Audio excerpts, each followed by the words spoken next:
Hey everyone, in this video I'll show you how to watch members only videos on YouTube. Let's get started. First, open your browser and go to youtube.com. Make sure you're signed into the Google account that has an active channel membership. Members only videos can only be watched from the account that joined the channel. Since I'm not yet a member, so if you're a member, what you need to do first is visit the YouTube channel where you became a member.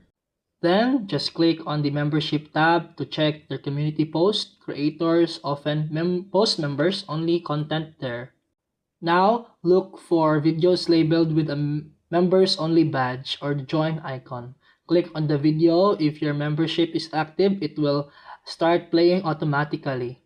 If you see a lock or join button instead, that means your membership isn't active on this account. To manage or renew your membership, click your profile picture, then purchases and membership. From here, you can renew, change tiers, or cancel your membership anytime. And that's it for today's video. If you found this helpful, please like and subscribe for more videos. See you in the next one.